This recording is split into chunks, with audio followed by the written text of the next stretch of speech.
आज हम पढ़ने जा रहे हैं एप्लीकेशन ऑफ कंडक्टिविटी, कि कंडक्टिविटी क्या होती है, इसके ऊपर भी हमने बात की है। तो कंडक्टिविटी सबसे ज़्यादा कंडक्टर्स की होती है। कंडक्टर्स के अंदर ये उनकी प्रॉपर्टी होती है कि वो हीट को जल्दी कंडक्ट करते हैं, जल्दी हीटअप होते हैं। आपको लोहे को ले लें, लोहे का अगर कोई देगचा पड़ा हुआ है तो वो जल्दी हीटेड होता है एज़ कम्पेयर टू अगर उसका कोई हैंडल है, लकड़ी का कोई चीज़ है, वो उतनी जल्दी गर्म नहीं होती है। तो मतलब ये एप्लीकेशन जो हमारे डेली लाइफ में, और मेन चीज़ इससे शॉर्ट क्वेश्चन बन के आते हैं।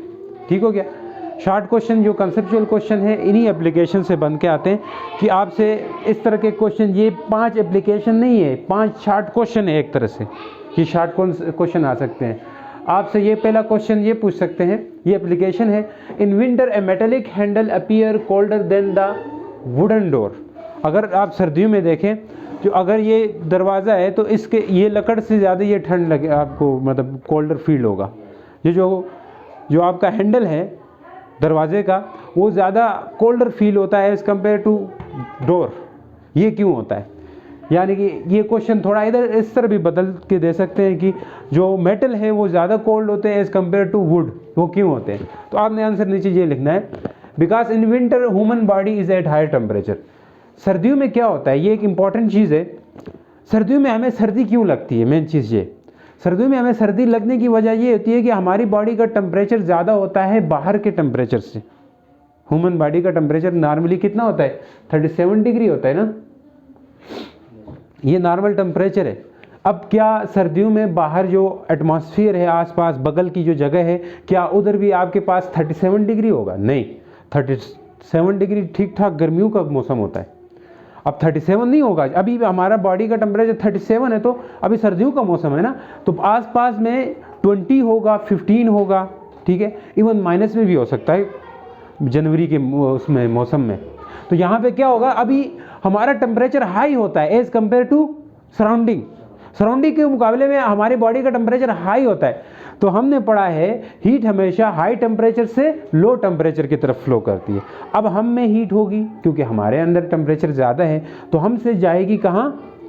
बाहर सराउंडिंग में। तो जब भी हीट हमसे जाती है तो हमें बदले में क्या महसूस होता है? सर्दी महसूस होती है। बर्फ़ को हाथ लगाते हैं तो बर्फ़ ठंडी क्यों होती है? हालांकि बर्फ़ का टेम्परेचर कम, हमारे हाथ का टेम्परेचर ज़्यादा होता है, और हमसे हीट बर्फ़ को जा रही होती है, इसलिए हमें ठंड लगती है। और पानी ठंडा क्यों होता है? वो इसलिए होता है क्योंकि पानी का टेम्परेचर हमसे कम होता है और हमसे हीट जा रही होती है पानी को, इसलिए बदले में हमें ठंड महसूस होगी। अब गर्मियों में हमें गर्मी क्यों लगती है? कि गर्मियों में हमारा टेम्परेचर 37 है, तो बाहर का टेम्परेचर 45 डिग्री के लगभग होता है। मतलब सर्दियों में पीक लेवल की सर्दियाँ होती है उसमें, तो इतना ज़्यादा टेम्परेचर है। अब या बाहर का टेम्परेचर ज़्यादा है तो इधर बाहर से हीट हमें मिलेगी, ऑलरेडी हमारा 37 है तो हमें और मिलेगी, तो हमें बदले में गर्मी महसूस होगी। उम्मीद करता हूँ समझ आ गई। अब क्वेश्चन की तरफ है कि वही क्वेश्चन है कि मेटल का जो हैंडल है वो हमें कोल्ड फील क्यों होता है एज़ कम्पेयर टू वुडन जो डोर है। कि इन winter human body is at high temperature, ये बात तो पता है हमारा टेम्परेचर हाई होगा। देन सराउंडिंग के मुकाबले में, सराउंडिंग ऑब्जेक्ट्स के मुकाबले में, अगर कोई सराउंडिंग का कोई ऑब्जेक्ट है मेटल का, तो वो मार्कर है, इवन इसका जो टेम्परेचर है वो हमसे कम होगा, हमारा टेम्परेचर ज़्यादा होगा। ठीक हो गया, तो आप कोई भी ऑब्जेक्ट है उसका टेम्परेचर हमसे कम होता है, सर्दियों में हमारा टेम्परेचर ज़्यादा होता है। हमारे अंदर तो अल्लाह ने ऐसे सिस्टम बनाए ना, आपने होमोस्टेसिस पढ़ा होगा बायो में, वहाँ पे क्या होता है कि जिसके ज़रिए से हमारा टेम्परेचर अंदर का टेम्परेचर मेंटेन रहता है। ठीक हो गया। As we touch the metallic handle, जब हम टच करते हैं कोई मेटेलिक हैंडल जो कि गुड कंडक्टर होता है, मेटेलिक हैंडल जो मेटल है, लोहे का है, तो वो गुड कंडक्टर है, तो वो हमसे जल्दी हीट को क्या कर लेगा? कंडक्ट कर लेगा। तो हमसे यूं ही हीट जाएगी तो हमें बदले में ठंड फील होगी। Heat flow from our body to the handle, हमारी बॉडी से हैंडल में जाएगी, वी फील कोल्ड। समझ आ गई? बहुत सिंपल सी बात थी। अब दूसरा ये है, ये भी क्वेश्चन आ सकता है, कुकिंग यूटेंसिल्स जो खाने में पकाने के जो बर्तन हैं, are provided with wooden handle. Even fry pan होता है, उसका हैंडल होता है वो लकड़ का होता है। वो लकड़ का क्यों होता है? बाकी फ्राई पैन मेटल के होती है।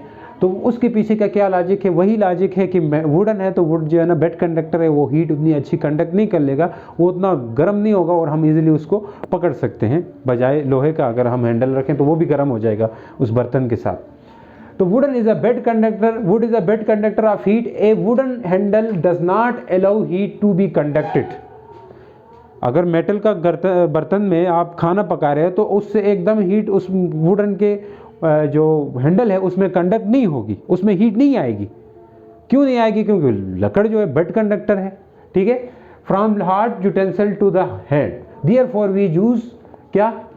Wooden handle for a cooking utensils.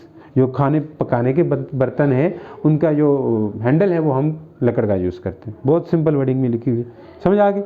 Next है वायर गाज is place over a burning flame. ये भी आपके बुक में है, मैंने वो वाले लिखे हैं जो बुक में है एप्लीकेशंस आपके। जो वायर गाज जो आप लैब में जाते हो तो इस तरह का होता है, मैं आपको एक नीचे इस तरह की वो रखी होती है, इसके ऊपर इस तरह की जाली सी होती है, इसके ऊपर बीकर रखा होता है जिसको गर्म करते हैं अगर कोई फ्लेम है। तो ये वायर गाज यहाँ पे क्यों रखते हैं? वो हमेशा वायर की ही क्यों होती है, कोई और यूज़ नहीं करते हैं, तो ये क्या वजह है नीचे रखने की? आप डायरेक्ट भी तो गर्म कर सकते हैं। तो इसका वजह ये है क्योंकि वायर जो गाज होती है वो किसकी होती है? कापर की होती है, और copper is a good conductor of heat. Copper जो है गुड कंडक्टर ऑफ हीट है। द कापर गाज एब्जॉर्ब मोस्ट ऑफ हीट। वो कापर गाज जो है ना, जो कापर की जो वायर गाज है वो क्या करेगी? हीट को एब्जॉर्ब करेगी। किससे? फ्लेम से, आग से। And uniformly transmitted to the beaker, और बराबर से बीकर में हीट ट्रांसफ़र होगी। अगर बीकर में हीट बराबर से ट्रांसफ़र नहीं होती, बीकर फटता है।